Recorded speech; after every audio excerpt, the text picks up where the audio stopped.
It's 7:45 a.m. on Wednesday, February 2nd.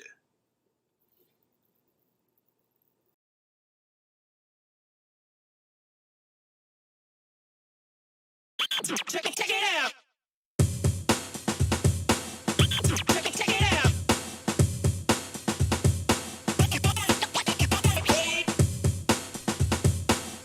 Connecting to Check it out.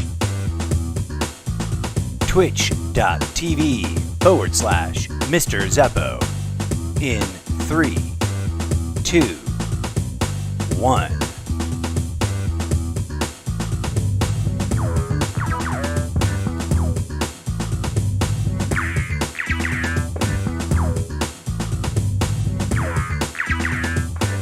Welcome to the Zeppoverse.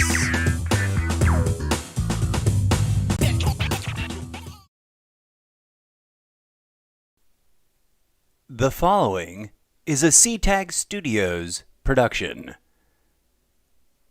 An imaginary collaboration between me, myself, and I, and of course, all of you, the audience. Welcome to the Zeppoverse. The almost daily live stream proudly presents Wattpad Wednesdays. Hello and namaste. Thank you for joining me. Sorry that was awkward. The microphone is in a new position and now my hand gestures are, there we go. And of course I'm looking over there to see how I look in the camera. Thanks for tuning in, folks. I am your host, the Incorrigible MrZeppo. And you can explore the many dimensions of the Zeppoverse by visiting Solo.to/MrZeppo. Today is Wednesday, so we are heading on over, once I find the right thing-a-mahoo, to Wattpad. For those of you who are not aware,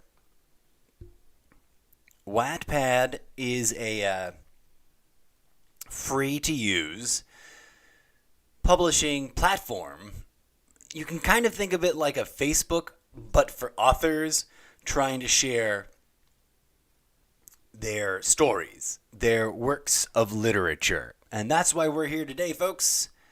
I have long been an aspiring novelist, have been dabbling with it, and so far, hitherto, have never quite, broken through, as it were. But I'm bringing the work to the live stream. I think that it might be interesting to share as I tackle, for the umpteenth time, the practice of writing on a regular schedule and delivering new pages for readers to enjoy. So, welcome to the Zeppoverse. Warning, mature content, and all rights are reserved. You are entering a portal into a world of interconnected stories. Worlds within worlds. Narrative fictions collide in unexpected ways, revealing a dystopian vision of cosmic proportions. Explore the different dimensions of the Zeppoverse by heading on over to Solo.to/MrZeppo.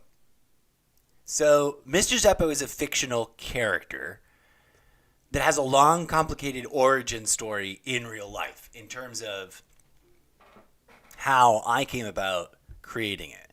It has its roots in performance art, in theater, and in many years of training in collaborative development for the purposes of performance.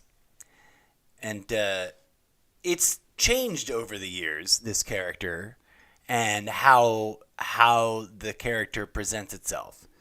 But for today's intents and purposes, we'll introduce you to the Incorrigible MrZeppo conceptually as he is envisioned at the beginning of this process. The Incorrigible MrZeppo and his origin story. It's not actually anything that's been posted yet. This is sort of a live stream exclusive. I haven't actually shared the origin story of the character in at least in any of the content that's been posted on Wattpad. And fair warning, friends and enthusiastic audience, I am and have been lagging hard. I had to take a second there to pick my word. And I'm the first to admit it. This account was opened an embarrassingly long time ago, and not very much has evolved on it, except for more ideas, more new book titles and covers, and not a lot of fresh chapter flow. And I got no excuse. Like my math teacher used to warn us, there is no excuse. I am a nuance-oriented person. I do think a caveat is allowed. Whilst there is no excuse, I will say that there are reasonable reasons. Not the least of which, in my case, here regarding this project, a very severe and what I felt was almost terminal case of writer's block. I thought I almost closed the Wattpad account down because I thought I was never gonna capture that flow again. A lot of self-help and meditation and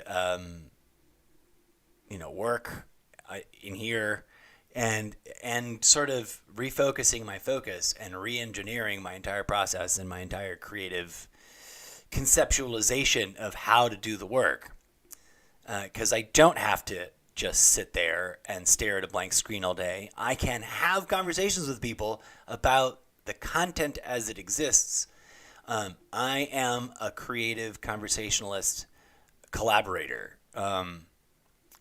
And by that, that's a really weird and wonky self-identifier. But in all honesty, and I know some real-life people out there that may want to initially disagree, and I'll concede whatever points, but as far as I am concerned, as far as I have been able to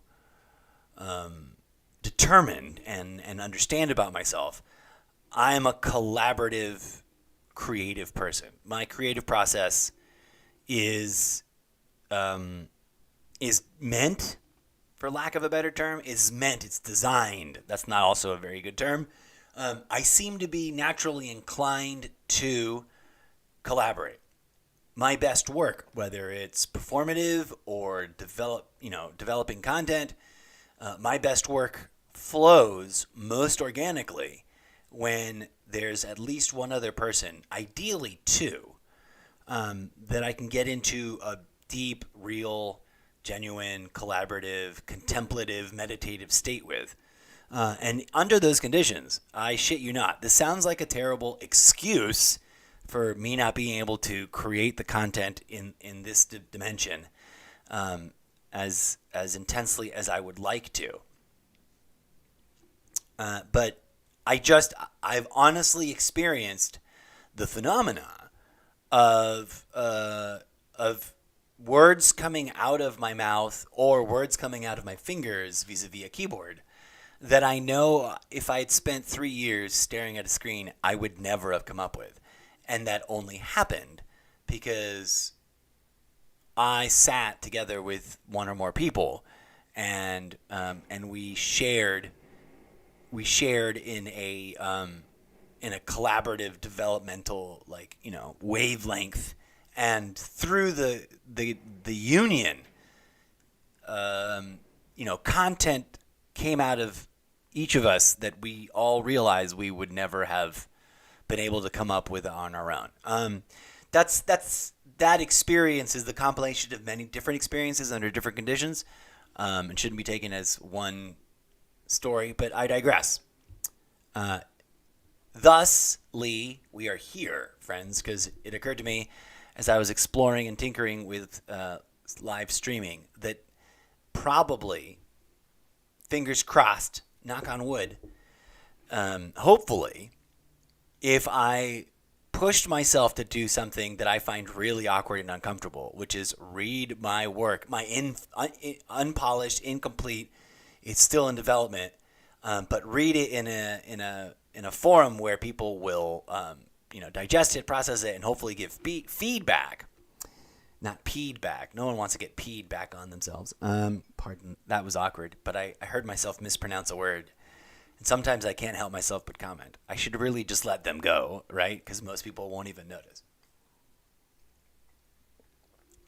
Audience engagement and literary criticism and feedback are genuinely solicited here. So let's go back to the iPad. Let's do full display so I can look at things and not look weird on cam. Let's walk through the titles that are involved in the almost sorry, that was the wrong heading. That are involved in the Zeppoverse. And I'm going to start like at the bottom of this list and go way back to a ye olde ancient project of which I was thinking about just now. Blank Slate. Blank Slate was originally an idea that came to me a lifetime ago in another dimension, in another universe, where I found myself collaborating with a bunch of enthusiastic, I want to say amateur, but I know that word is loaded. The word amateur is unfortunately burdened with baggage it does not need. A lot of people use the word amateur to judge, belittle, and dismiss. Like, oh, he's just an amateur, right? The word means, though, sorry, I'm not used to all this hair, and we can talk about that in a little bit. But how do you guys put up with it? I meant to say this as some funny moment earlier before we got into this, but I forgot, and now it's back. Let me pause here, and we'll come back to talking about Blank Slate in a hot second. How do you guys, and I'm speaking to people with beards. Oh, I pushed the wrong button. How do you guys put up with this business? I don't get it. And people with long hair, like, what? What is this? This is obnoxious.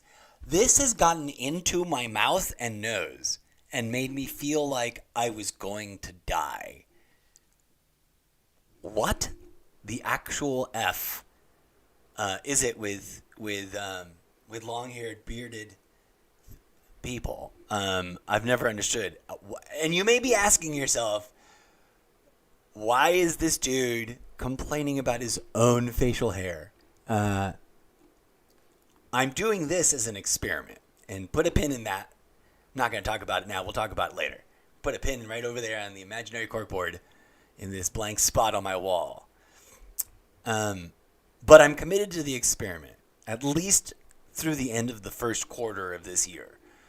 The thought came to me, and sometimes I wonder if I shouldn't pay attention to these thoughts as much as I do. But these innocent-sounding, seemingly inspired thoughts come to me sometimes from what feels like out of nowhere. And this one was like, just let it all grow out, man. Just see what happens. And the initial idea was to let it go for a whole year. And that was like, my immediate visceral body response was like, hell no. Because I've tried this before, and I am not a fan. I'm not a fan. I like getting up in the morning and not finding that I half drowned in my own hair, or that it's tied up in some uncomfortable knot because I forgot to wrap it up. I like getting out of the shower and just going like that with the towel and being done with it, and never using a brush, right? Like my hair, I keep my hair short. which I know many of you may not believe because I think I've only been streaming since October, and my hair has been long for about that, at least that long. I grew the hair out all last year, and I was like, is that enough? Wherever that, like, asking that weird inner voice, like, what is this, and can I cut this off now? And it was a resounding no, because that's when I got the, like, nope, got to grow the beard out too. I am allowed to mess with it. I can manscape, so I won't look like some Hagrid cosplayer or something. I don't know what I look like. I'm not used to this, and clearly you can see I'm kind of geeking out about it. Welcome to the show, folks. I don't pretend to be anything other than myself telling you stuff, and this is what it's like. I hope you're enjoying. Okay, back to the proper through line. Blank slate. To put it simply, it was a stage play developed hyper collaboratively between myself and a large group of amateur enthusiasts of community theater and musicians. And there's a whole long backstory I can get into. There's probably some stories there that I'm not at liberty to share because it's theater and things, and there's things that I'm not proud about that whole experience. And there's things that I apologize and owe apologies to people for the rest of my life about. But that's neither here nor there. That was a learning lesson. And believe it or not, I'm a different man now. But the story, if I can beg the forgiveness of anyone who knows already, the story hasn't left me. It's been a story in my head that needs to get out for a long time before that whole episode, that whole massive, almost 7 month long journey. Needless to say, it was arduous, purely professionally speaking, as a bit of theater. It was challenging, and there was lessons learned by all parties, and it was a test of faith. In as much as that there was a piece of theater that I believed in that other people apparently joined in believing in with me, for which I'm infinitely indebted to them, because I wouldn't have finished the script as it exists without their participation. They wouldn't have written this script without me dragging them all together and saying, hey, we're going to do this crazy thing, which may or may not be a point that is appreciated. But I wonder, and I'm very concerned, even back then, and this is over a decade ago. It's like 13, 14 years ago, maybe even 15 years ago. I don't know. Time flies. I'm also terrible at keeping track of it. But even back then, amongst theater enthusiasts, people who talked about theater being a collaboration, the actual act of collaborating seemed to be a really touchy subject. And of course, it's something that, despite schooling and education and training and experience, is a nuanced and weird thing that involves a lot of communication, and it's challenging every time you do it. Needless to say, I owe the group of people involved in that project a lifetime of gratitude, and probably a lifetime of apologies for putting them through various things that they didn't enjoy as much as they thought they might, in terms of how theater is made. And of course, there was, as theater is wont to be, there was the occasional bit of personal drama, which is personal and private, and for which I will infinitely declare my sincerest apologies. I highly doubt anyone's watching, but just in case they are, I want them to know that this is a touchy subject for me. It's difficult for me, but the play has persisted, and in fact, it wants 2 more parts. There was always, this show ends in a cliffhanger, and there's even a kicker, because even back then, and this is before the MCU became the household name beyond the scope of serious nerddom. And not saying that I invented the kicker, but I definitely had caught on that some shows, some movies, some creative enterprises found it interesting to put a little bit of a teasy thing at the end. And I hadn't ever seen theater do it. So we did. We did a previously on as a pre-show number, as a sort of easing into the show. There's never a curtain. And I'm getting into talking about the show now. Okay, so let's focus. Let's focus. Having said everything I've said about what the show was, let's talk about what the novelization, which will hopefully expand, broaden, and deepen the scope of that stage play and offer an opportunity to completely reinvent both the story narrative and the stage play in a future iteration. Imagine a post-dystopian, post-apocalyptic world. And this will sound like I'm copying from contemporary media, which I swear to you, hand on a stack of Bibles, I'm not. Whatever books, things, decrees you want me to swear on, whichever hand it is you want me to swear with, whatever I swear to you. This story, this script goes back 15 some odd years in terms of my own conceptualization of it. At least, if not almost like 17 years. The play itself might be like 10 or 11 years. And there's been some titles that have come out in recent years, closer to the present, that I've sort of begrudgingly had a love-hate relationship in my mind. Like, I've loved enjoying watching them, but I've always sort of loathed the fact that they approached very close to my own concept. I'm not trying to play games about, like, who's smarter, who's better, who invented what first. I'm just saying that I'm not ripping anybody else off. I'm trying to incorporate. Let's see if it clicks through. Oh, I should reshrink that.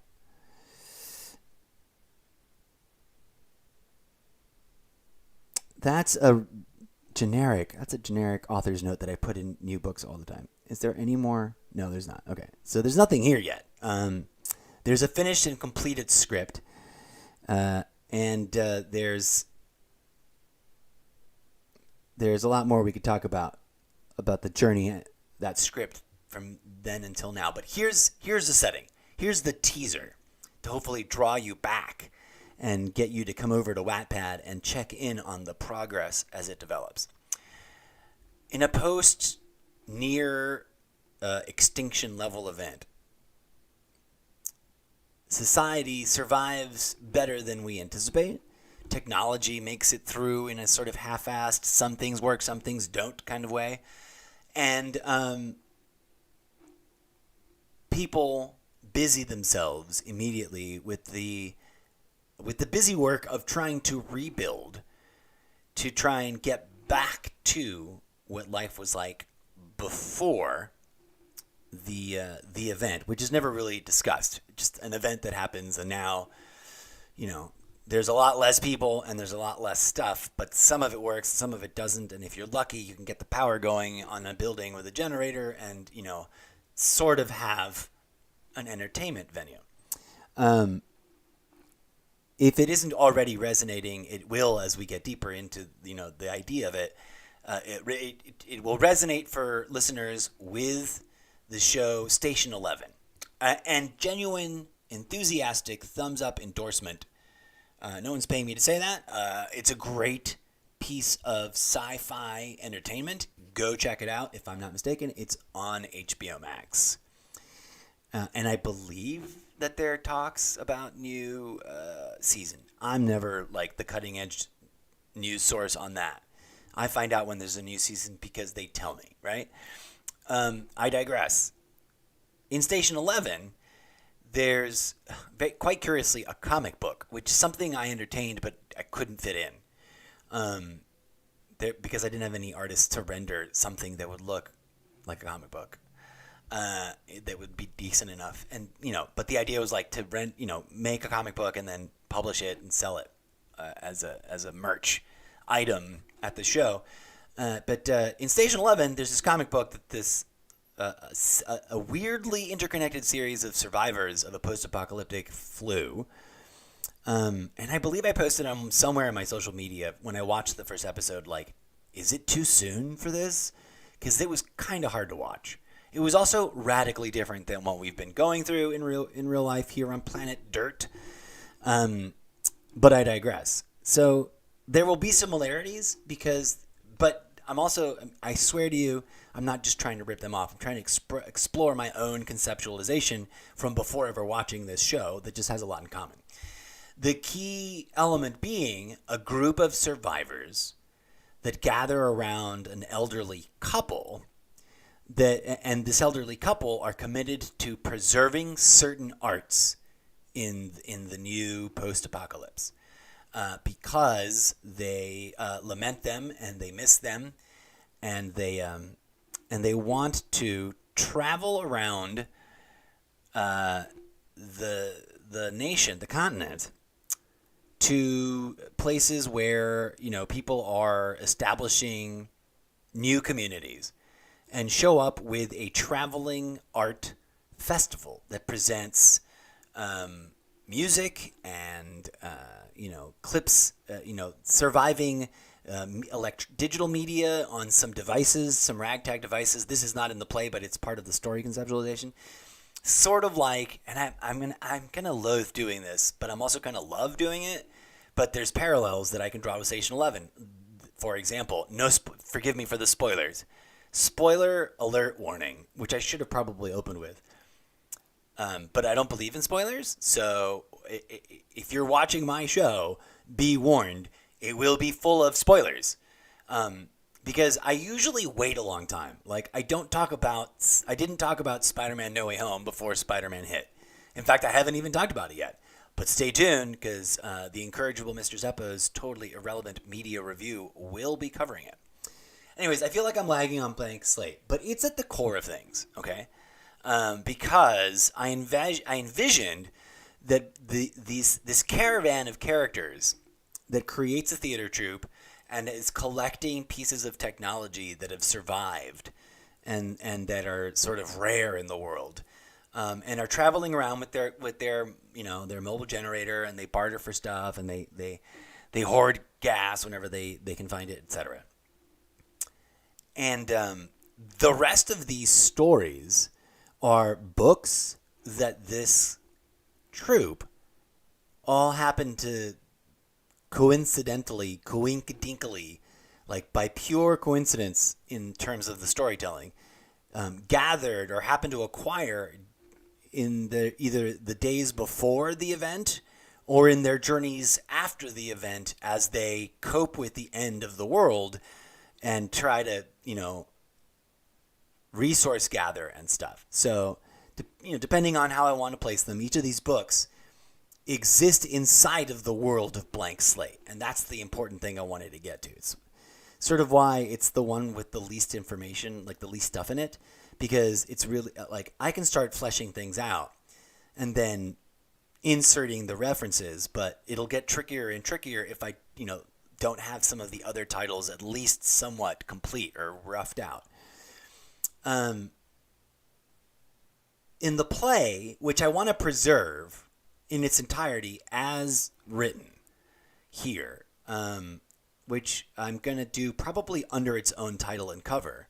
It's going to be Blank Slate 1, The Play. In the play, the show that you watch, you arrive and the theater is busy with activity. And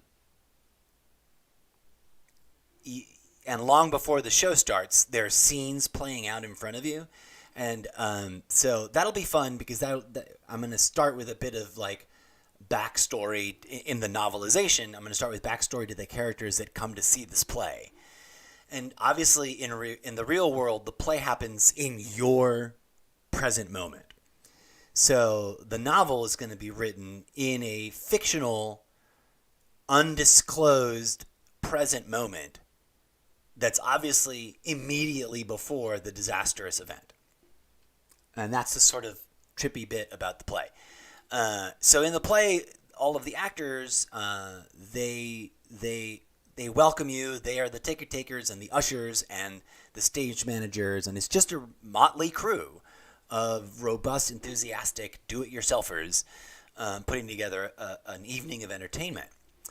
And they get into arguments in front of the audience, and expository information is revealed.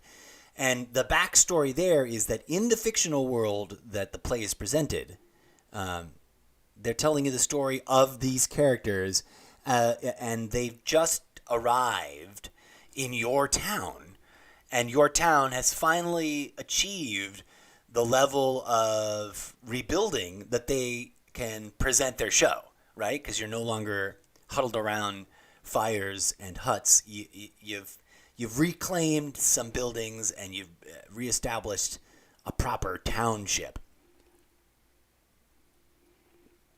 And the play then proceeds to connect you to the characters by giving you their interesting save the cat, sob story, backstory in song and dance and comic bits. And it's all fun and good. We never wrote any of the music down, which is a tragic thing that I lament severely. I worked with a group of musicians that also were interested in exploring what it was like to be an actor.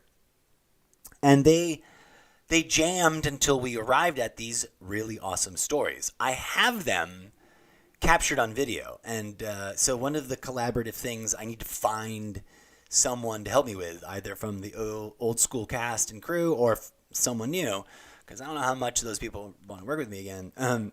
It was a challenging experience, but ultimately I will flex that the presentation of the show, that play, was not as horrible as the doubters and the critics who were sort of trying to support me, but were not part of the rehearsal process. And much love to them. I'm not judging or being critical, but there were doubters and critics amongst the theater company that was hosting this production, because they weren't really involved. I couldn't lure any of them in to be in the show, which I took no offense at, and I judged nothing about. But there were people who were like, this show's not going to come together. And when the show played in front of audiences, this is the best feedback that a genuine audience member, a friend of a friend of a friend that came and had never been to theater before, this is what they said. And I had the really good fortune of catching them saying it, watching them saying it, not to me, not to one of the members of the cast to like impress people or whatever, but to their own friends outside. They didn't even know who I was, because I was in the show, but I was in some different costumes, and then I was backstage running the lights and stuff too. I was taking the trash out because I wanted to get ahead of that and then relax and socialize. And a young audience member was saying quite loudly, quite enthusiastically to their friends that they watched the play with, and I quote, "It was amazing. It was like watching Inception, but it was happening 3 feet in front of me with real people and no CGI. It was a trip." And I may have elaborated or extemporaneously added a few extra words, but literally they said that kind of comment. That was a bit of a humble flex. Obviously, the show went nowhere. I didn't do any theater in terms of directing or producing after that. It wasn't a failure of a production. People came, people liked it. It got okay reviews to even strong reviews. It was just it cost more than it generated, and that venue was ultimately unsustainable. It was too small for the amount of work that it took and the amount of rent that it cost. Thank God that wasn't my problem. But I lament that the company that I loved very much moved from their previous location, which was a better financial situation, I thought. But I also was not involved in that decision making, so I don't know anything about it. Didn't mean to bring it up. Honestly, genuinely, much love to everybody from back in those days. I miss you all, if you happen to be tuning in to watch. So anyways, I love this play. It worked the way I wanted it to work. It achieved, for audience members that came in and gave themselves over to the storytelling, it achieved theater magic. I'm going to attempt to see if I can figure out how to represent that in a novelization. So brace yourselves. It's interesting. And it's at the center of the entire Zeppoverse. Moving on, because I said I was going to make this a 30-minute episode, and it's already been going on for 35 minutes and 55 seconds. A slice of postmodern life in 3031 is a decontextualized, abstract short story collections that I guess you could say, arguably, people will say it was inspired by Black Mirror. Again, ideas came to me before I watched that media, but there it is.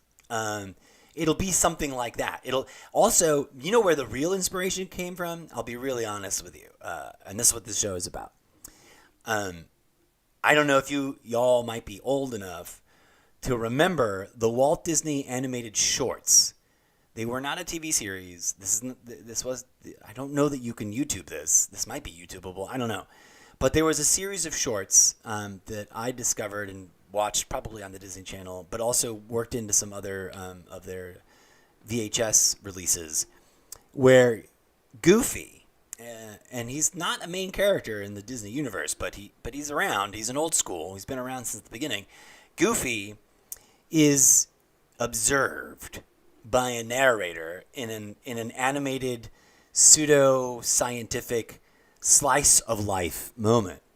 The most memorable / infamous one might be like Goofy learns to ski, and the final shot is him, I think, sliding down the side of like what's the name of the mountain that they have in Disneyland where they put the roller coaster and the abominable snowman? Matterhorn Mountain, like skiing down the Matterhorn Mountain to a jump, right? Like an impossible length, and there's a ski jump, and he jumps off of it, and he disappears, and you hear wahoo, and a crash, right? Something like that, some goofy thing that he says.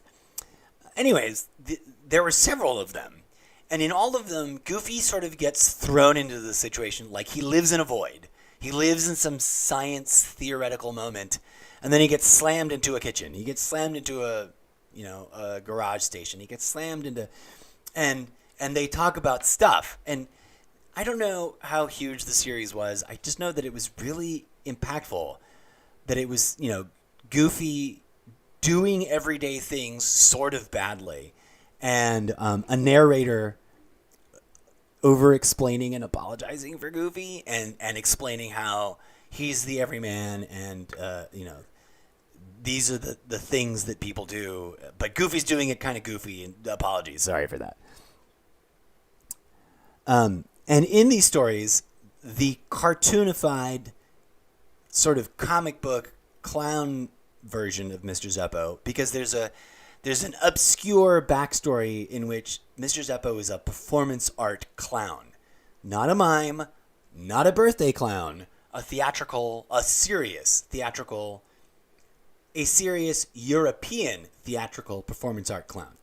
And he's got this whole backstory about being the bastard child of an infamous mime and a theater director, a lady mime and a male theater director. So it's that character sort of as a person and not a clown. And I'm not sure how it's going to work out, but I need to delete the next one. Conversations with Zeppo. I thought I was going to find a convenient way to get the transcripts from my own podcast. Ain't happening. So that's for the trash pile. Pokemon Go 5 Generations is the subtitle. A genre mashup fanfic.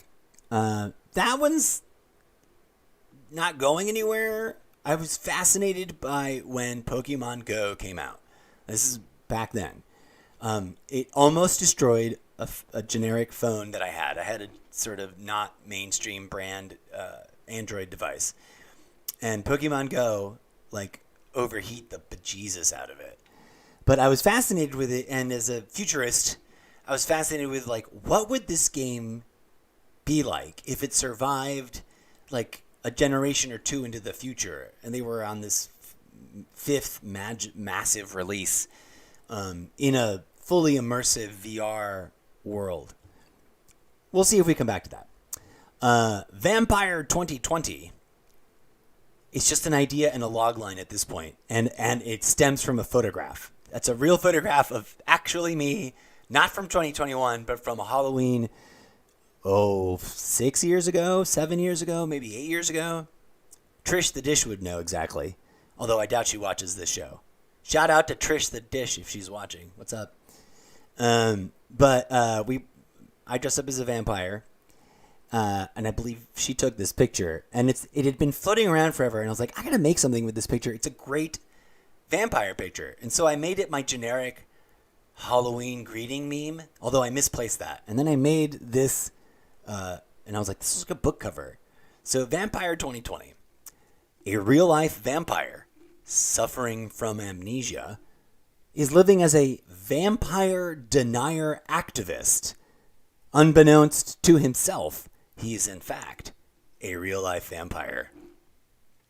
Kind of like inspired by the explosion of vampire-ness, and also heralding back to old school vampire idea that I worked on briefly for a while with an old school real life homie, Martin Winslow. I don't know if he minds if I use his name on a live stream. What's up, Marty? I don't know if you're checking out this show, but just in case you are, hello, namaste, much love to you. Okay, moving on. I gotta wrap this up. This has been going on for a lot longer than I expected. Flights of Fancy. Excerpts from Chapter 3, precognizantly speaking. Oh no, that's an actual excerpt from Chapter 3, which I need to fix that up. But Flights of Fancy is a collection of short stories set, sort of like Pokemon Go, set in a futuristic fan fiction idea of what the real life video game EVE Online would be like in some hyper sci-fi futuristic setting.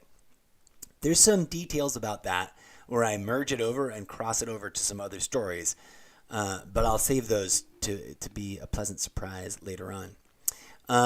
This is a nonfiction work of wording, as some people would call it. Meditation Rebooted, a postmodern mystic remix of ancient meditation. Meditation can be intimidating or overwhelming. Oh, I forgot I didn't put, boom, I meant to put here. So, for those of you who didn't see the picture, because I was being dumb, there's that photo as a book cover. Pretty awesome vampire fangs, if you're into that sort of thing. Flights of Fancy. It's a sci-fi futuristic book in which, that's set in the world of EVE Online 3. For those of you who do not know, EVE Online is a spaceship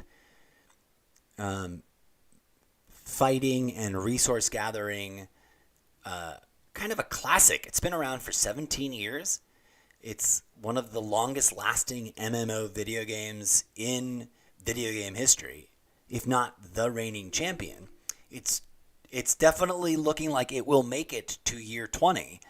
And not a lot of MMOs make it past year 3, 4, or 5. Hello and greetings. I'm just seeing now that I've got a visitor in chat. Vasrita X. I don't know how to pronounce that one. But Vasrita, hello and thank you. You walked into Wattpad Wednesdays, a special segment of the almost daily live stream. Hello, Val is just fine. Or Vass. Sorry, I saw Val for a second there. Hello, Vass. Welcome to the show. I am a relatively new streamer trying to build an audience. So if you don't mind hitting that follow button, sorry for the self-promo. So I'm walking and talking through the collection of books that I have been struggling to write for many a year, that I've now organized on Wattpad, a free platform for authors and for readers. And I'm cruising through the different stories. Ooh, there's a chimey thing that I wasn't expecting to hear. I don't know where that came from. And I'm just going to pick right back up to the one I was talking about. Meditation Rebooted is my own real-life non-fiction attempt. Thanks for the follow. Thank you so much. Very, very appreciated. I'm going to be using my own life experience and my own, collective awareness after spending 30 some odd years or more, depending on when you start counting. Some people find it hard to believe that at the age of 7, I was interested in religion and spirituality and politics, but At 7, I was already into it, like as something to pay attention to. But I digress. Meditation can be intimidating or overwhelming, mostly because so many cultures from so many different historical periods have written down their own interpretation of what meditation is and how it works. And I have struggled through that journey of reading all about that and going, what the bloody hell? So I will be hoping to find a succinct postmodern way to introduce my own understanding, in my own words, meditation practices, which, as abstract and as weird and random as that sounds, are totally at the center of everything that I do. Okay, so I digress. This is a placeholder title, The Incorrigible MrZeppo's One Clown Show of Shows. This is an idea that predates my podcast and predates most of the content creation that I've been tinkering with.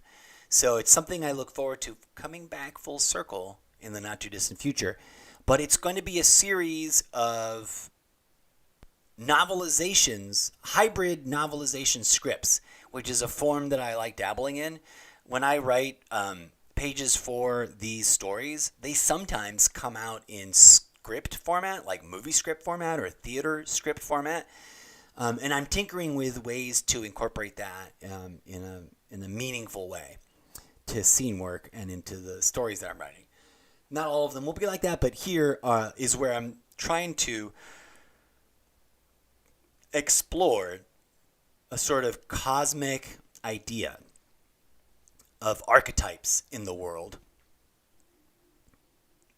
vis-a-vis a clown show, in which the gimmick for the idea inside the book is that there's a clown show that's billed as being a one-person show, but it actually has a cast of hundreds. So I want to write the image, I want to write the vision and I'll respond to your comment in just a second. I want to write the vision as it would exist free of any barriers, and then I want to see how much of that I can actually make happen in a real theater production. So we'll be coming back to that again. The Incorrigible MrZeppo's Memes and Memorandums is a place where I'm going to be compiling the memes from my real world meme farm, where I curate and create original memes and curate the memes of others. But I'm going to present it in a sort of narrative, novelized form because this book is an object that exists inside of the fictional world where, for example, it's one of the books that the characters from Blank Slate have preserved and carried forward into the post-apocalypse.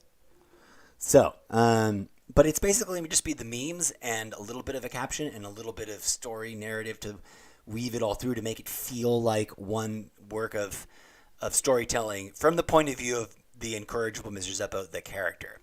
I envision it like a coffee table book that people are like, we don't know what it's about, but here's a coffee table book that this guy, Mr. Zeppo, put out. Okay. I'm excited to tell you about The Many Adventures of Johnny Apple Weedseed. But let me make sure I don't miss... Vass said, I got so much to work on. If that means that you're down to come and read the stuff, A, thank you. B, don't feel so overwhelmed. There's not a lot of stuff on there. But it certainly is true that I've got a lot of stuff to work on because these are all things that I hope you will join me on Wednesdays to explore whatever new passages I've developed in the intervening time. So, The Many Adventures of Johnny Apple Weedseed. 99 years after the collapse, humanity has won the battle to survive the aftermath of the end of the world. And a network of small townships has cropped up and begun to thrive. This is a book, like the other books, that exists inside of the world of Blank Slate. That's about the world that Blank Slate is in. And curiously, to be weirdly self-referential, the characters from Blank Slate will have like cameo appearances in the many adventures of Johnny Appleseed. Johnny Appleseed is, and that's the way I insist that the character insists people pronounce it. He's a young lad that grew up in the years after the collapse, never knew the past, but his grandfather, who turns out to be a character from another book, which I will keep unrevealed, taught him a craft and a trade so he could survive because he was an orphan, right? And that trade is cannabis and hemp farming for a bunch of different reasons. Not only does it give me a platform to discuss the undervalued qualities of cannabis and hemp and promote the idea that everybody should get into supporting the legalization, decriminalization, and declassification of it as a Class A narcotic at the state and federal level here in the United States and around the world, but also to that we as a culture should learn to work with it because we might turn to it as a survival crop. And it could very well be something we could turn to now as a replacement crop. So it's got all of those elements in it. The characters, the traveling troupe of troubadours from Blank Slate, are featured as cameo characters that occasionally cross paths with Johnny Appleseed. And he insists on pronouncing it Wedsaid because in the early years... Oh, you can check it out now, Vass, to interrupt myself because I just saw your comment. It is a starting point, and if you're the kind of reader that prefers to wait until like a book is complete, then I totally get it. But I'm hoping to find readers that are down for reading it in episodic installments and giving tons of feedback. So if you're okay with that, Vass, if you're down, I would be so humbly grateful if you joined us on that journey. You can do it really passively. You can just hang out and watch this live stream on Wednesdays and comment on the content that we review then. So I'm just putting that out there for anyone watching. Thanks for making me think of that, Vass. So like obviously, if you're already on Wattpad, come on over. Hit that follow button and start reading all the pages and give me all the feedback. A lot of it, I will tell you right now, won't make sense. But the goal is to help get it there to a place that it does. It is, despite how chaotic it may appear, it's all a big infinite fractal in my head that does make sense. But I do respect that some people, and you may be one of them, Vass, some people would prefer to be like, oh, he's finished collaboratively developing the many adventures of Johnny Appleseed. Now I will go check it out. And you know what? That's awesome cool too. Just keep coming on back and checking out the show where you'll see highlights and bits, and we'll talk about some of the interesting commentary. Okay, well, anyways, I think I've said enough about that. Obviously, he grows weed, and there's a running gag about how people tease him. Kids teased him growing up before he started growing weed, that his name is Weed Seed. But after he went through some life-changing experiences and teamed up with his grandfather, and the story begins after his grandfather has passed away, if I'm not mistaken. But maybe there's flashbacks, or maybe he's a ghost. I forget. It's been a long time. But he's now on a journey. We join him on a journey with several of his youthful acquaintances and friends, and maybe an enemy or two, to secretly introduce them to the craft and trade that his grandfather has taught him, and introduce them to many of the mysterious wonders of the world they live in that people in their township are generally sort of ignorant of. And that's where it gets really fun and science fiction-y, with a thread of cannabinoidal spiritualism, or spirituality of the cannabis. But that's enough of a teaser for that. Wow, this is really running on longer than I expected it to be, but that's A-okay.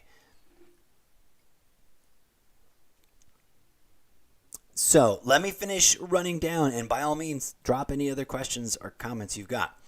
This other title, Between Our Lifetimes, is again a novelization of a stage play set in space and time.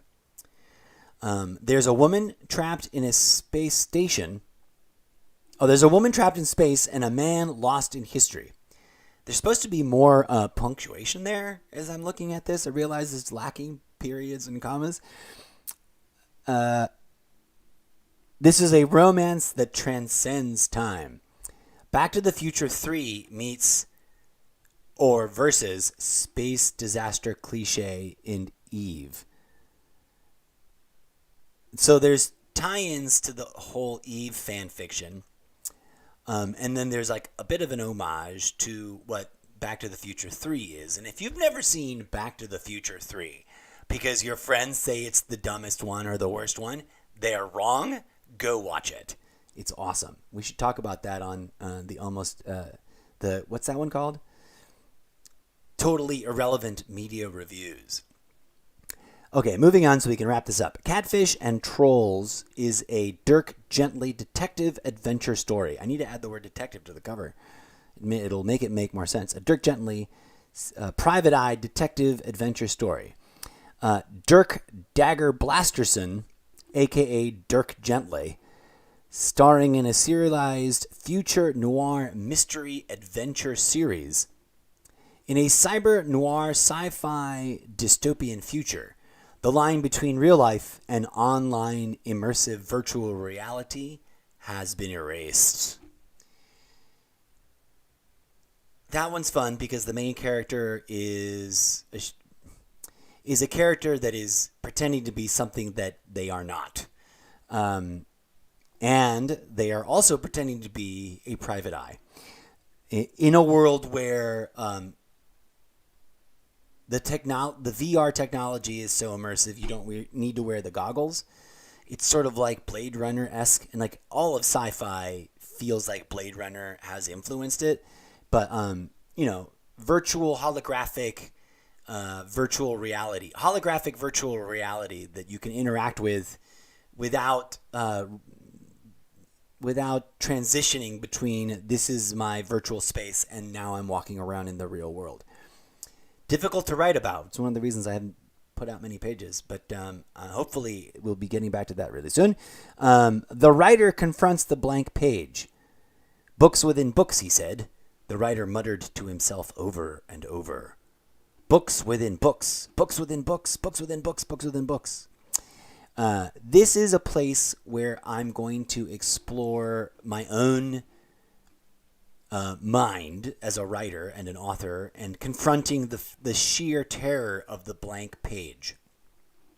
It's interconnected because I'm making the way Stephen King, and I was a huge Stephen King fan back in the day in high school. The way Stephen King put himself eventually in his own books, or the way darn it, I hate it when people's names go away because I know them. Who's the cute little old guy in all the MCU movies that he like? I feel terrible. I know who he is. I just can't say his name for some reason. But like that, but different. There is a character in one of the central books that is just referred to as the writer, and this is sort of a book where he explores his insanity. All right, we'll come back to more. Hard Knock Life, a 0-hour prequel. Warning, mature content, all rights reserved. World War III ended almost as abruptly as it started. Just 3 years, 3 very long, hard, brutal years of worldwide conflict. And this is a backstory for, or an origin story for the main character in another book that goes by the nickname of Mac. In reality, my love, a humble collection of whispered prayers to the goddess's muse. It's a collection of poems, and it's one of the very first projects I tackled right before I launched the almost daily Zencast. Stan Lee, thank you so much, Vass. Oh, you had to look it up as well. Well, hey, memory is weird that way. In a conversation a day ago, Stan Lee would have just flowed right out of my mouth. So yes, there's a lot of Stan Lee and Hitchcock inspiration that's at work in my books. But I digress. So in this collection of poems, what was I saying? Oh, one of the very first things I did before I launched the Almost Daily Zencast.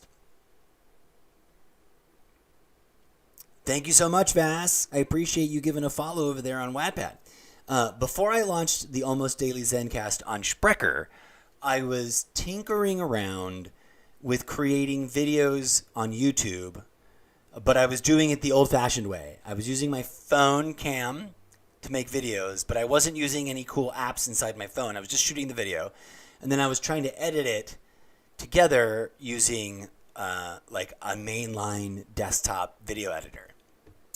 We've come full circle after years of failing to do the projects I've been wanting to do. I'm really quite fond of In Reality, My Love. It's the first of my Wattpad projects that I consider officially complete. So there you go, Vass. You can start there if you want to read something that's authoritatively done. I reserve the right to add more poems to it. But also, I'm not feeling a lot of poetry flowing out of me these days. And it is my own weird style. It's definitely not exactly orthodox in its construction. But I'll be coming back to reading passages from it, too. Okay, we're almost getting to the top here. Almost done with this overview. The Many Musical Adventures of DJ Zed and Mr. Zeppo is a relatively new idea. DJ Zed is Mr. Zeppo's sidekick in all of the media content that Mr. Zeppo creates, both here in the real world of Planet Dirt, where you friends are watching this on Twitch TV or one of its distributor things I distribute it to through Restream.io. And for those of you who want in on the joke, Planet Dirt is the setting of the places where Mr. Zeppo shows up as a character. He's constantly in some other dimension, but all of the books are written as if you, dear reader, live in the dimension where planet Earth is called Planet Dirt. To sort of give the narrative of the books a sort of solid fictional setting that the reader has to sort of figure out and then contend with. So in the podcast and in my live streams, I occasionally will refer to planet Earth as planet Dirt and then talk about being in the wrong dimension or the wrong universe. So I was recently finalizing the SoundCloud playlist, which is all music engineered lovingly here at CTAG Studios by my own alter ego and fictional sidekick character, DJ Zed. I'm not going to claim to be a musician. I'm an engineer at best, but I am working with music looping and editing apps that provide you with everything you need to mix together all kinds of different things. Real, genuine, and enthusiastic thumbs up endorsements. No one's paying me to say this. For Remix Live and GroovePad. And there's some other apps that I'm going to be exploring there too. But as a crossover promo, you can head on over, as we talked about in the last few episodes, to soundcloud.com/Mr. Zeppo and check out the music of the Zeppoverse. So here's the setup. The Incorrigible Mr. Zeppo is a cybernetic artificial hybrid life form. He's alive. He looks and feels like regular flesh and blood because he's a hybrid cyborgy sort of cybernetic. And I'm trying to find a cool futuristic sci-fi term to coin as my own. But that's why the silver dome face on occasion, right? He is a entertainment cybernetic artificial cyborg being from another dimension. And in his travels, he... in his early days of traveling across dimensions, he went to a fully animatronic universe wherein life evolved in mechanical form. As impossible as that sounds, it's science fiction. There, while slumming it in some infamous robot music hub city, where the musicians Zeppoid. I like it, Vass. I think I might work with that. I am a Zeppoid. It's on brand, that's for sure. It's going to get used one way or the other. Thank you, Vass. That's a great suggestion. So the two of them end up being tenants in the same kind of rundown apartment building. And Mr. Zeppo is always adamantly trying to speak to the people. Based on my own lived experience of from way back in the days, and this will sound insane to some folks who have a hard time imagining it, but before AOL launched, before AOL existed as an internet service provider, I was on something else, and I can't remember the name of it. And I was young. I was probably inappropriately young, but there was no norm back then. The internet was so new, no one knew what to do about it. And since then, I have been adamantly speaking my opinion and concerns out to the world, thus the podcast, thus this new stream. And of course, this is a blending of real life socio-political commentary mixed with literary science fiction, but grounded in or anchored, rooted in a spiritual perspective. Hello and greetings to the real Aries. Sorry, I'm really terrible at pronouncing internet names sometimes. That's why I picked Mr. Zeppo. I can pronounce it. Welcome, welcome. Thank you so much for joining us. And thank you, Vass, for the orientating comment there. Yes, we're talking about some writing, which I'm sharing. This is my own original content. And of course, I'm discussing some of the inspirations behind it and some of the ideas, etc. And I'm humbly inviting you all to come back on Wednesdays here on the live stream, which is a multi-cross-platform event available on multiple platforms, which I forgot to talk about earlier. But I'm going to be showing off some of the newest pages and some of the newest content as they drop, and in hopes that I'll attract some readers to head on over and actually support the projects by commenting on them directly, but also just by sharing here. You don't have to go to Wattpad if you don't want to, but if you're that completionist type of follower and fan, your support is greatly welcome. So Vass says, what's funny is I have gotten decent with the fantasy names. So if you throw something normal at me, I butcher it.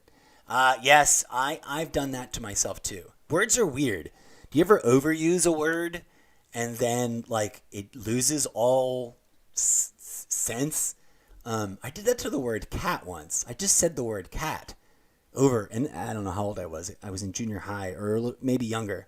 My brother might remember this. I just sat there saying the word cat for what felt like 45 minutes. And at the end of it, it just stopped making sense.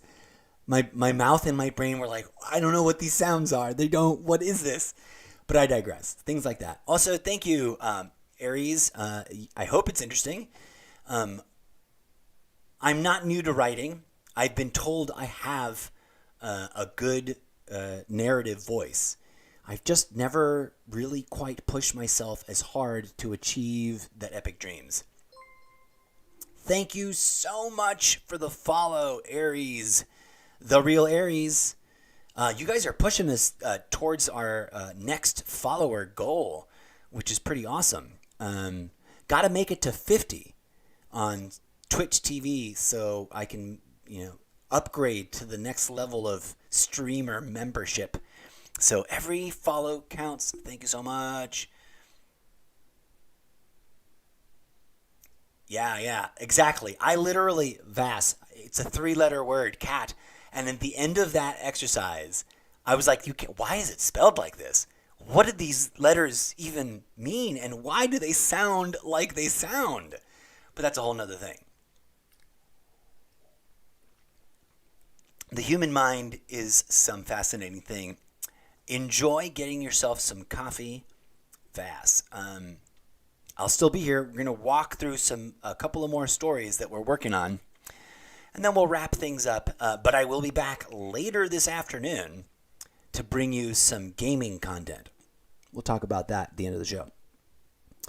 So, in the many musical adventures of DJ Zed and Mr. Zeppo, they each recount their own very different stories about how they met.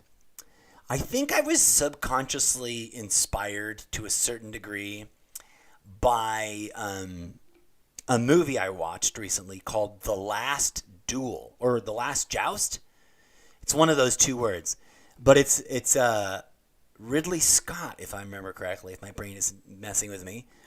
And he's a really weird and interesting director, and not the first name you think of when you think of historical pieces set in, ye olde ancient French medieval times. But here we are. And what's fascinating about that movie is that there's three main characters. They go through a personal drama, and then the story shows you the events that lead to the eventual fight 3 times over, giving you each character's perspective. Put a pin in all that, because we're going to talk about that in a future episode of Totally Irrelevant Media Reviews. Just one of the many segments that this stream and podcast combo are here to engage you with. So I was inspired by the idea, and I'd been wanting to write a backstory to how DJ Zed and Mr. Zeppo met. So they're each going to have wildly varying and different stories about how they initially met, anchored in the same phenomena. And I still haven't figured out how I'm going to get the third perspective of reality and how it actually went down, but that's what's going to go down in that book. Okay. Moving on to the last few. You may notice I have a thing for writing about gaming. Addicted to Dragons. My favorite cover design that I did lay out on. The graphic elements are all, clip items. I didn't draw those dragons. I wish I could draw dragons, but I designed all that, and I definitely made the logo out of component parts and all that kind of stuff. So, kind of proud. A little humble flex there. Games. We all play them. We all enjoy the thrill of winning, the drama of a well-developed storyline, and the satisfaction of completing everything. But not everyone is equipped to handle the addictive qualities of, and I forget what it says there, but I'm not going to click through. The Stream Elements chatbot is being a little overactive. I got to tweak those settings so it's not so obnoxious. So sorry for that, folks. This is a video game. This is a science fiction idea that is sort of, I guess, technically the prequel to the other video game themed ones, Flights of Fancy and Pog Nation, whatever that one's called. And in it, we follow the life of one iteration of a Mr. Zeppo, because if you haven't gathered yet here, I'm working with a multiverse theme. And I've commented on the show before, I don't think that the MCU owns the rights to that word, right? So I hope they're not going to sue me. But the Zeppoverse is a multiverse into itself. And also homages things. Thank you.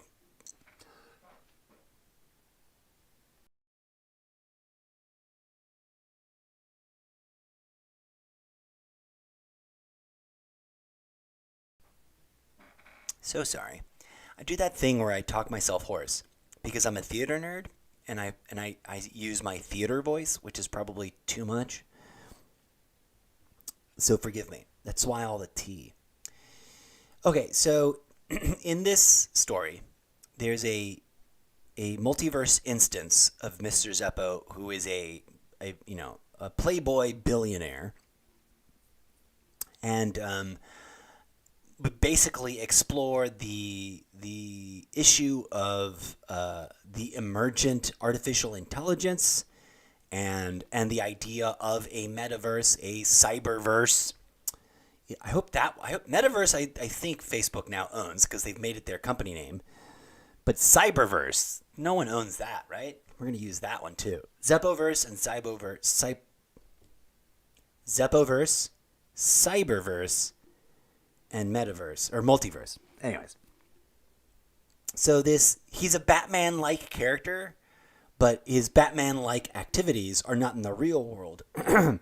They're in the video game world that he's creating, which is connected to any of the really sci-fi future-y things are going to connect to that story in deep ways.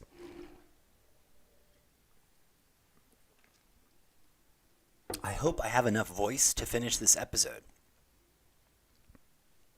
Forgiving Bobby McGee is a 0 Hour prequel. And as you can see right above, there's 0 Hour. So Forgiving Bobby McGee is a character from the personal history of Mac, the character that I showed you the backstory to. This is not an origin story, though. This is a prequel to 0 Hour, and not necessarily, I guess we could consider it Forgiving Bobby McGee's origin story. And that's her name, Forgiving Bobby McGee. And she's a prominent African-American woman as a lead role, of which I do not claim to be fully knowledgeable in how to write most accurately. So any African-American fans out there want to facilitate, make sure that I do that character justice and write her in a way that is appropriate. By all means, that sort of oversight collaboration is most welcome and invited. What's fascinating about this character, we find her dealing with the aftermath of ruining her own life. And she has a strong, deep personal and professional relationship with Mac. In fact, Mac was her protege in the industry that we find them in when we get into their stories. She's suffering from, in this book, Forgiving Bobby McGee, she's suffering from self-imposed, I don't want to think about it, amnesia. She hasn't forgotten her memories. She's just not processing her trauma and dealing with what's happened. So a mysterious figure shows up to encourage her to do that work. And this is one where this isn't a place where one of the sort of central things is at the very beginning and at the forefront of the story. She meets the incorrigible MrZeppo incognito. She doesn't realize it's him. And he mysteriously provides her with a series of books that discuss her own real life with details no one should know.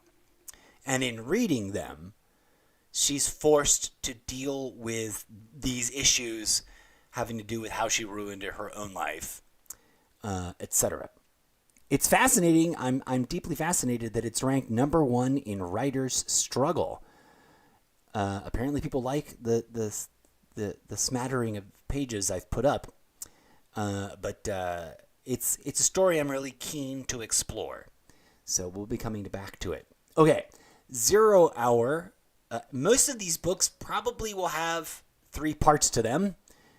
And 0 Hour for sure. This is part 1, even though it's not in the title. I hate it when quotes get messed up and you get the weird full text instead of just quotes. It should read revenge in quotes, verb, from Latin, vindicare, which means to lay claim to retake, to avenge or vindicate, or to be punished by death. 0 Hour, 1, 2, and 3 are the central pillars of the entire literary Zeppoverse. And here's the breakdown. That redheaded character from Hard Knock Life, Mac, she grows up in the underground society of a major European city after World War III. I think it was in Edinburgh. Not claiming to know a lot of Edinburgh, I just love it. I've been there once for a traveling theater show. It was awesome. Beautiful city, beautiful sights. So Mac ends up in the how do I put this? Mac, the character that we meet in Hard Knock Life, ends up being the central character in 0 Hour as one of the managing directors of a of a deep state agency, for lack of a better term. And no, I'm not a crazy, over-the-top conspiracy theorist. I'm neither a conspiracy denier. You can be both. I mean, you can sit in the middle of those. That didn't make any sense, but I apologize. You can be neither of those things. You can. It isn't an either or. That's what I was trying to express. At any rate, it's dropped in rank. It used to be way higher ranked in espionage, but it doesn't have a lot of espionage in it just yet. Here's the setup. Mac is depicted as described as one of the most dangerous women in the world. She leads a how would you describe it? She leads a top-notch black bag operative team that deals with, national security issues. And she's really frustrated because she's being sidelined from what she thinks is a much more important case. So she's a strong, powerful, sexy, attractive woman with secrets and with trauma and with skeletons in her closet and a disastrous relationship thing going on with forgiving Bobby McGee. And she wants to pursue this case she thinks is really important, but she's being pressured by her handlers, by her bosses, to pursue what she thinks is a dead-end, wild goose chase of a case. There is a villainous, nefarious character known as the Incorrigible MrZeppo. Dun dun dun. So, big reveal. In this book, and mind you, it would take a reader forever to get through it all and connect the dots. But in this book, we see the Incorrigible MrZeppo as a kind of anti-hero.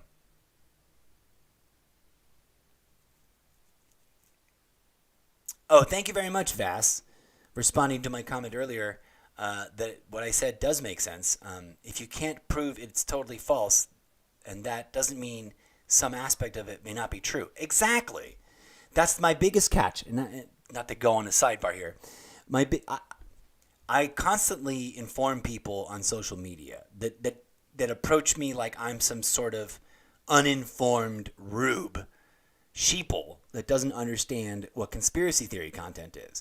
I've been observing, consuming, criticizing, commenting on, and thinking about critically the conspiracy theory movement, and they claim that there is no movement, but it's clearly a movement. It's a movement with no leaders, which is the worst kind of movement. You need leadership in a movement, in my humble opinion. But for 30 years, the conspiracy theory phenomena, and I mean conspiracy theory content that appears mysteriously out of nowhere, that is difficult to track down in its authenticity and its origin, claiming claims of absolute truth, but only having threads and ribbons and slices of truthiness.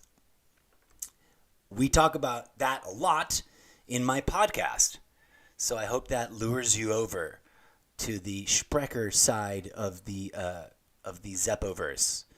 The podcast, by the way, I think I may have said this before, but I'll say it again because it bears repeating. The podcast is a hybrid product, in as much as that I'm pretending to be the Incorrigible MrZeppo, right? I realize that I'm not. That's not my legal name.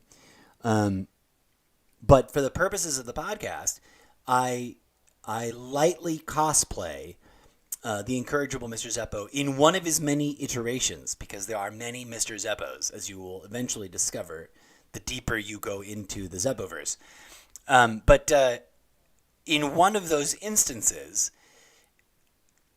he's a podcaster that lived through the administration of Donald Trump and had a lot of things to say about it, which I know can get a little contentious and may drive some potential audience away.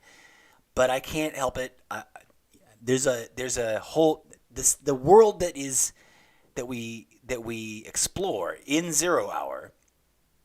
Here's why my character is the host of the real podcast. right? Like my podcast is about real life context. I'm commenting, my artistic mind, my socio-political criticism mind is commenting on the real world events as I know them to the best of my ability to confirm them, and which is very limited, I'll admit. But as a character, he's doing it because it's the backstory to the world we find in Zero Hour. In Zero Hour, we live, and I still haven't nailed down the exact time frame, but we live like a generation or two down the road in a world where Trump successfully got a second term and opened a whole new probability waveform function timeline where the United States of America truly and unstoppably became Trumptopia and becomes a severe right-wing, top-down, oppressive, pseudo-Christian government that's where the whole culture is riddled with hypocrisy. And if that offends some audience members, I can't help it. It's the world I want to write fictional sci-fi adventure stories in. And so that's the connection there. In Zero Hour, Mac, the main character, who's chasing down, her job is to chase down my character, the Incorrigible MrZeppo. She encounters someone that she takes on as a lover who introduces her to the world of the Incorrigible MrZeppo's underground content, because he's speaking out against the Trumptopian empire and talking about knowing, having been, not because he's old, but because he's a time traveler, which no one believes. He's a dimension traveler, but he visited that same dimension back before the turn of the century, back in the 90s, right? And so he's got sort of a 90s kid vibe. And he had a whole e-zine and underground ham radio talk show host thing going on back then, right? So there's fictional content that I only reference, like a whole show that I have not done on ham radio. But it's all interconnected that way.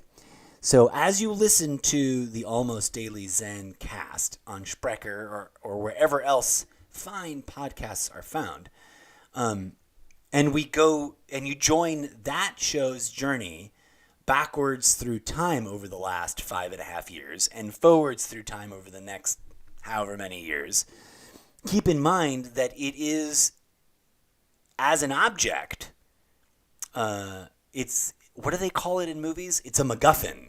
It's a thing that's like mysteriously talked about and introduced and that she thinks is a clue. She tracks down and then eventually listens to a lot. Obviously not all of it because there's going to be way too many hours, but she listens to a big chunk of his content. And then has to deal with her opinions about what he's got to say and the realization, which she does not have until very late in the story, that this content that has lured her in and has found a place that makes sense in her head and that is making her question the status quo and question the authority of the very agency that she helps run, is the guy that she's chasing. Is the evil villain that she was really passionately angry and upset about because he kept escaping her. Obviously, she didn't know until it's too late. And then when she realized it, and then they finally meet and something happens, the actual 0 hour, there's a countdown going on, is to... so here's how Mac understands the Incorrigible MrZeppo. People of nefarious temperament but high intelligence have been disappearing and then reappearing in very reformed ways. So like shady people, con artists, criminals, etc., crime lords, that kind of stuff. And so in investigating, she finds that they all go through this experience at some sort of institute that it turns out the Incorrigible MrZeppo is secretly behind. Now, she doesn't find out what the Institute's really about, and she thinks that Mr. Zeppo is nefariously trying to build some kind of mind control device. He is building some kind of weird device, and he is indeed recruiting people from all over the world, from all walks of life, and he is helping them to reform. In other words, to become better versions of themselves. So bad people disappear and then suddenly come back as better people. But she's very cynical, thinks it's some sort of cover-up for whatever mind control device he's going to build. The device he's going to build is not for mind control. It is for yoga mind liberation. But it is tragically flawed. Because as anyone who knows any little bit about Zen and yoga and spiritual traditions of that kind, there's a long-standing admonition. I don't know if I pronounced that word right, but there's a long-standing warning. And we have our Western cultural equivalent. You can lead a horse to water, but you can't make it drink, right? That's a Western equivalent of the idea that you can plant the seed, but you cannot rush the seedling. You can point to the path that a person might take for spiritual self-liberation, but you cannot do the work for them. So that's the critical flaw. And that's what Mac, with the help of some other characters, ultimately realizes, and has a change of heart and realizes, oh, this guy's not a bad guy at all. He was just set up and framed by the system because he's a real viable threat to the system. If his evil maniacal scientific device that would force third eye opening enlightenment on the entire world would work. Of course, we gotta wait and find out if it would work or not. So that's the flagship book. That's the one that I really want to try and get finished in a really strong, solid way by the end of the year. If I don't finish any other titles this year, I hope it's this one, and I hope that it's strong enough to then start submitting for publication, etc. There's a couple more books here introducing the multiverse. This is sort of like a behind-the-scenes book written from the perspective of another fictional character to help explain and connect the dots between all the different books. And then Prelude to Everything is a collection of short stories, odds and ends, bits and pieces that may not make sense yet. Musings, insights, and origin stories, lore, background, and random vignettes from the very beginning of time in the Zeppoverse. It's actually going to be a mishmash of all kinds of things where seed ideas that might become bigger things are going to go until they become the bigger things. And where I will also put, for these bigger stories that are already on their way to being bigger things, that's where I'm going to put their original seed idea or some engineered simulcrum of a seed idea. So that's the full slate. That's a lot of titles. I know. It's an ambitious level of craziness. But I got a lot of time on my hands, and hopefully a new and growing audience of enthusiastic readers and supporters, podcast listeners, and live stream viewers. Let me check in with the chat as I see some conversations come in that I've not been responding to. So we were talking earlier about the big problem with conspiracy theory content. That's going to be a theme in the books. There's going to be, the issue will be explored.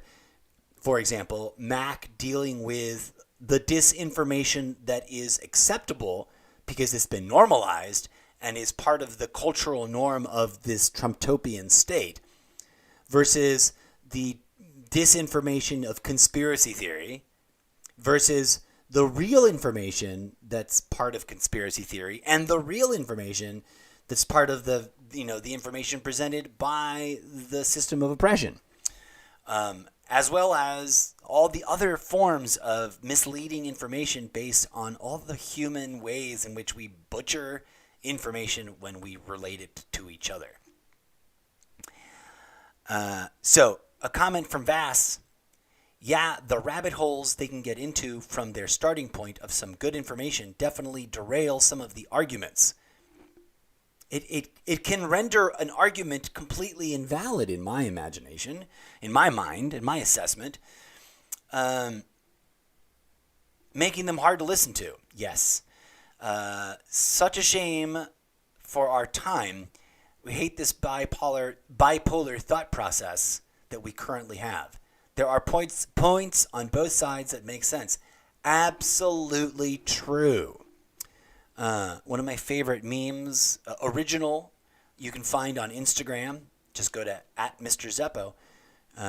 Reads something to the effect of, the greatest hoax of all time is convincing people that anything and everything they disagree with is a hoax.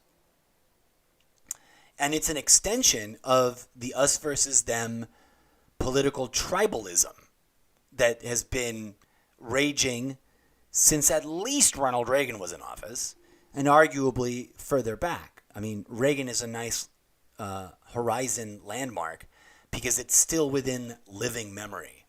Although Reagan sounds like ancient times to some of the younger folk.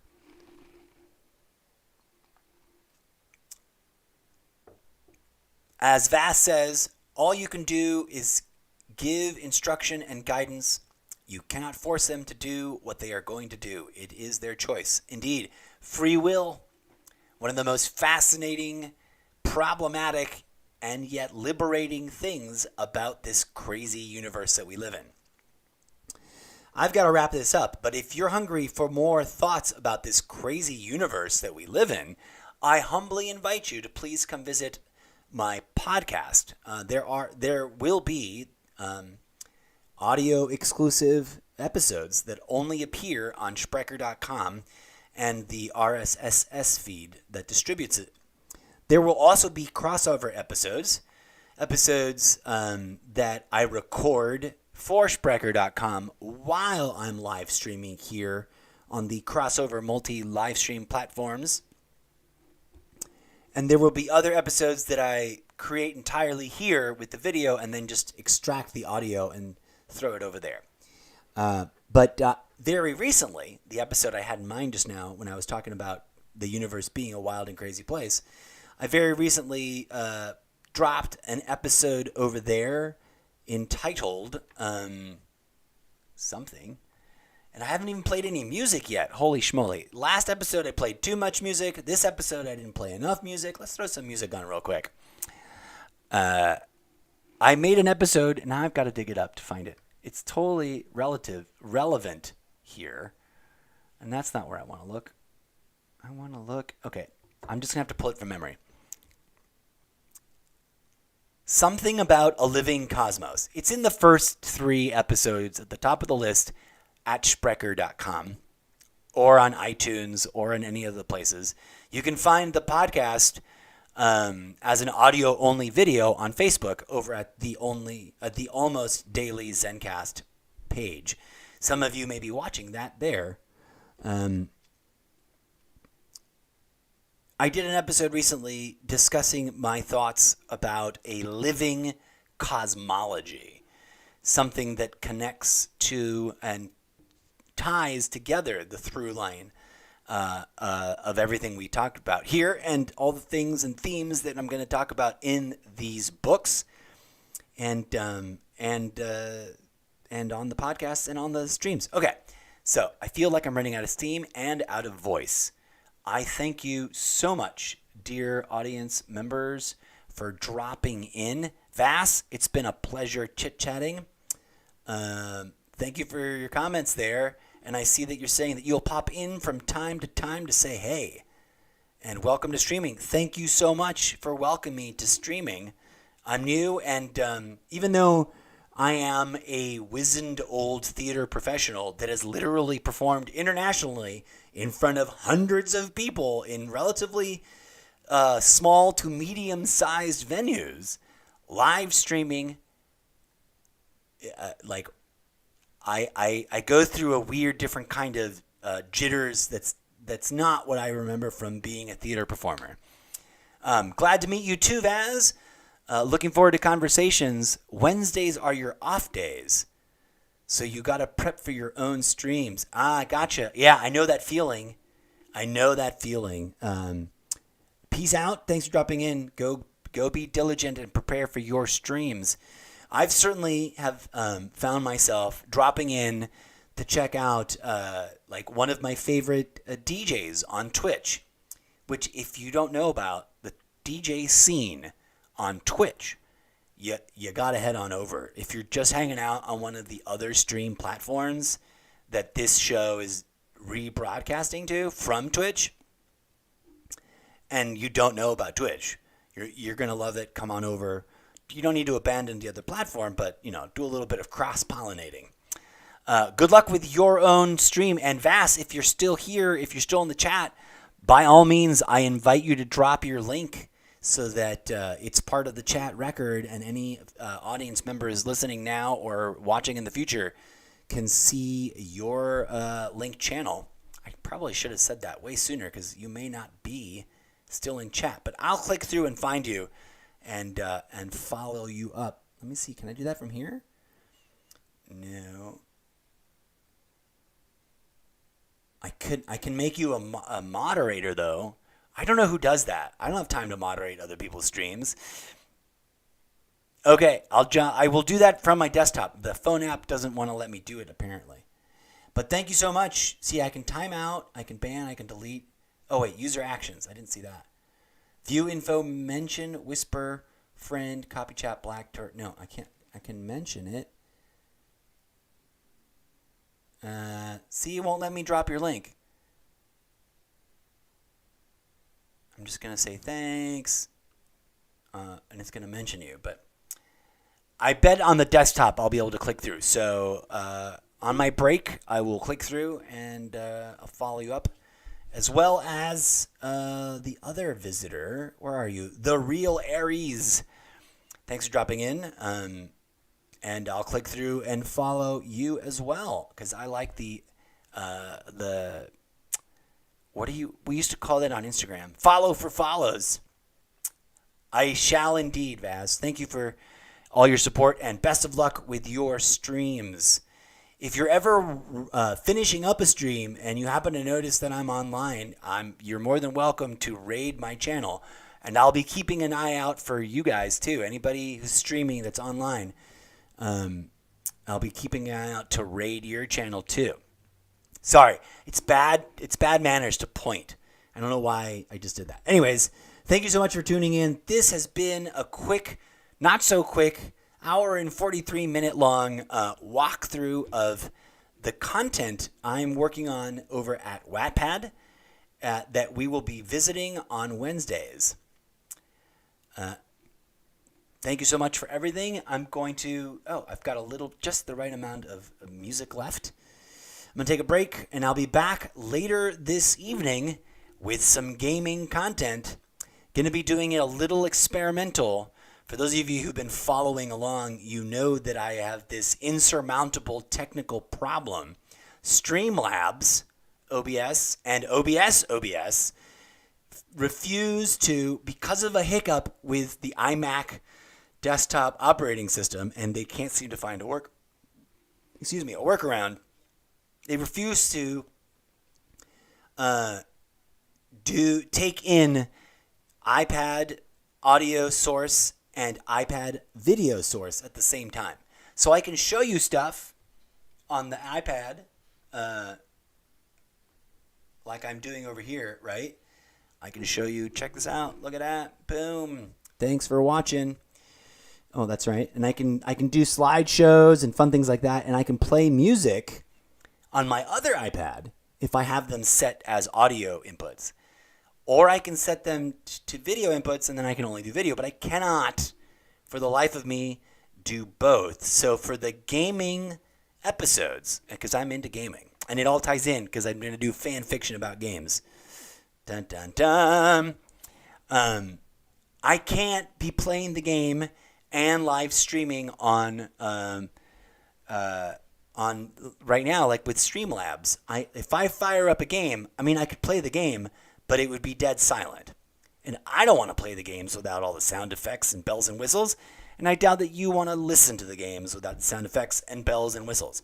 So, similar to the earlier disastrous experiment, which you may or may not have access to depending on which platform you're watching from, I'm going to try something similar but different.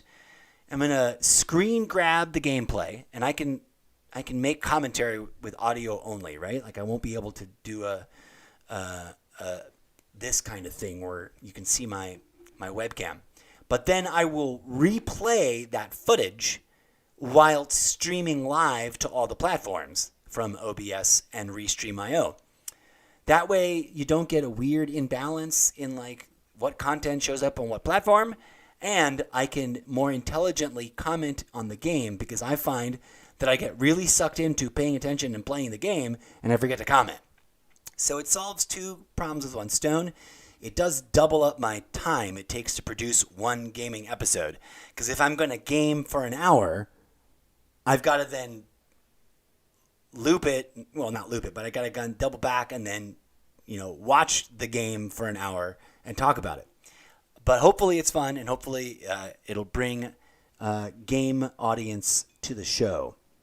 All right. Thank you guys so much for tuning in.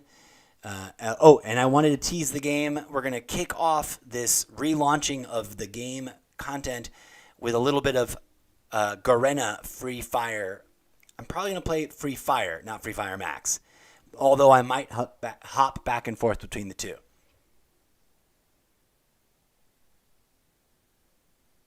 Vass. That's a great question. The trying to do it with just a playlist over it sort of works, but it's hard for me because, curiously, when the iPad is patched through to deliver video, it blocks it from playing sound out of its own speakers. So I can't listen to the game, and I don't own earbuds. I guess I can get some Wi-Fi earbuds to see if I can then listen to the game while it's streamed. But I want the audience to hear all the action too. And you just suggested something that I didn't think would work, but is worth trying. And so I'm glad I rambled about it. You say in chat, you've never set up an aux capture device like an iPad. Does it show up if you choose it as a game capture? I never tried that because my initial understanding of the way the game capture function works is that it just, especially now that they added the auto detect feature, it finds the game on the desktop. I don't know if it's going to magically find the game on my iPad. Curiously, I have not been gaming from my desktop, which I could have done. Yeah. Good point. Yeah, if the game window is open, mind you, I really wish, in a tangent, I really wish that mirroring the entire audio visual would be something that Apple just figured out how to do simply, because that's what they're about, and they didn't. And it was the first thing I realized when I first ever connected an iPad to my iMac, and that's that you can use it to be an extension of your main desktop or an additional screen where you can do other things that don't really make sense. But you cannot mirror your iPad screen organically with any kind of built-in feature to your desktop. You'd think that would be the most natural thing, the easiest thing that Apple would have built into it. I'm going to give your suggestion a try, Vass. I'm going to fire up a game and then try to take the feed using the game capture auto detect. If that's how it works for like PlayStations and the Oculus, maybe I've just been an idiot and not realize that that's what it needed to, how it needed to be done. Because I've been wondering, like, why is it so hard for OBS or Streamlabs to just go, oh, there's a gaming device, boom, here's the audio visual, right? I see tons of other people gaming on devices, and the only way I can do it, or the only way I have been able to do it, because I've been playing on Twitch since about October, is to use the Twitch app, the native app, inside of the iPad. And then I can't use my webcam. And I can't use the desktop's webcam, etc. Another thought, also maybe click on the gear next to your desktop audio and go to properties and see if you can find an option for it to monitor the iPad instead of the desktop monitor. Okay. There's a thing for that, and I tried and I didn't do it right. But I must have not done it right, but I couldn't get that to work. The gear next to desktop audio. I will reinvestigate that, but I'm going to first try the game capture idea, because maybe, just maybe,